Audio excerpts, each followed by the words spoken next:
Paul continues in Romans 2 by showing that God's judgment is impartial, not only because he judges without favoritism, but because he judges every person according to the light received.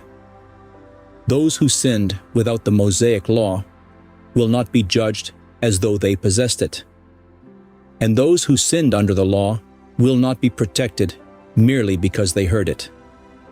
God's impartial judgment holds every sinner accountable, whether through the law written in Scripture or through the moral witness of conscience written on the heart. Pause and consider that.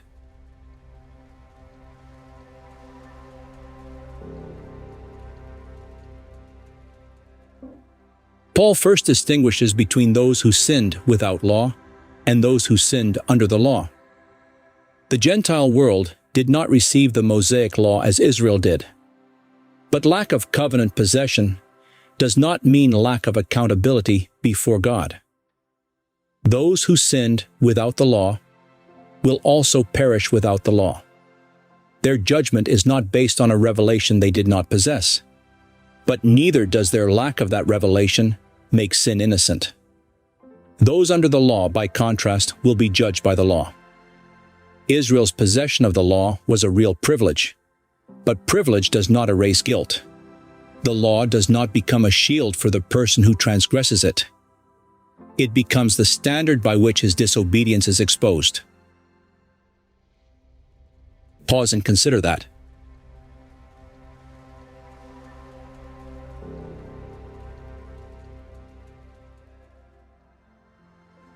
The Gentile cannot plead ignorance as innocence, and the Jew cannot plead possession of the law as righteousness. This is why the argument turns immediately to hearing and doing.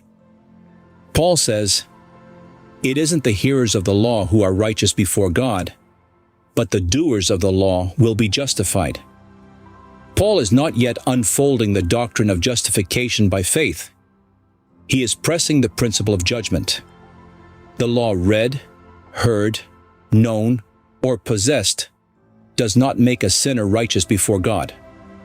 If the law is the standard appealed to, then the law demands obedience, not mere exposure to its words. The contrast between hearers and doers strikes at false confidence in religious knowledge. A person may sit under instruction, recognize moral truth, and approve what is right, yet still remain condemned if the truth heard never becomes obedience rendered.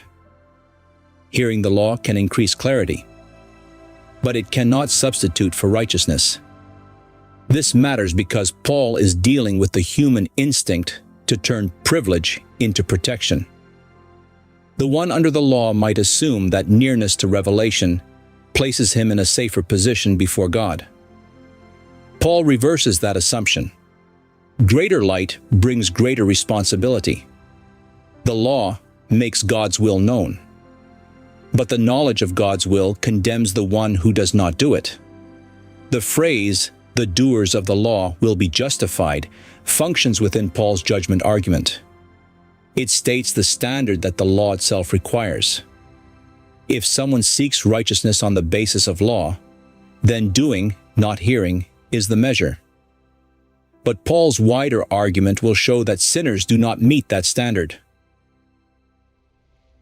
Pause and consider that.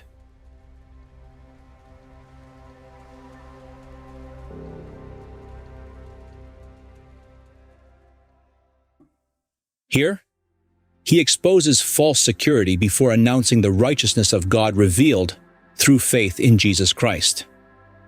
Paul then turns to Gentiles who do not have the Mosaic law. When they do by nature the things of the law, they show that moral awareness is not absent among them.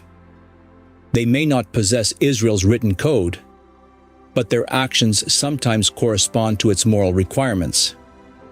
In that sense, they are a law to themselves, not because they invent righteousness, but because their conduct reveals an inward moral witness.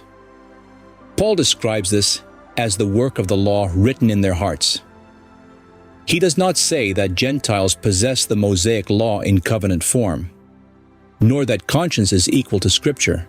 He says their conduct shows that the moral work of the law has a witness within them. Human beings are not morally blank. Even apart from special revelation, conscience testifies that right and wrong are real. This witness does not save them. It holds them accountable. Pause and consider that.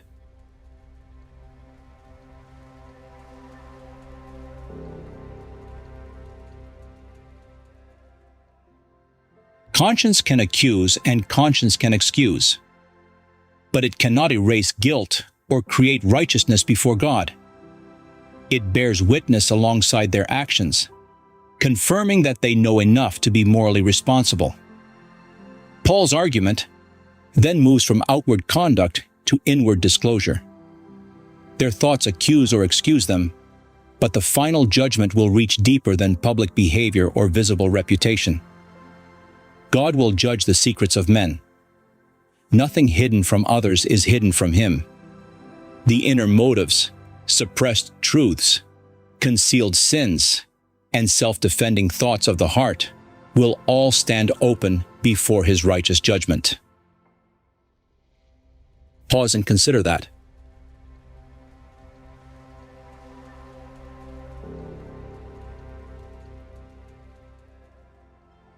Conscience can accuse and conscience can excuse, but it cannot erase guilt or create righteousness before God.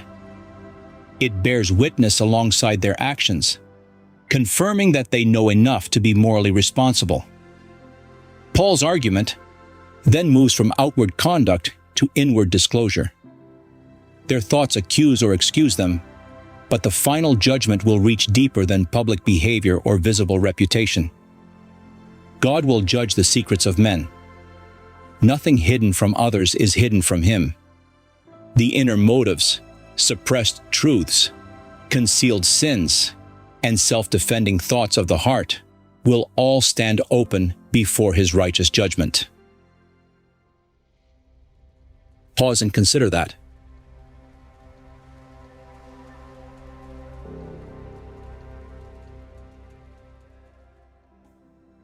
Those without the law are accountable according to the witness they have, and those under the law are accountable according to the law they heard. The law exposes. Conscience testifies. Thoughts accuse or excuse. And Christ will judge the secrets of every heart.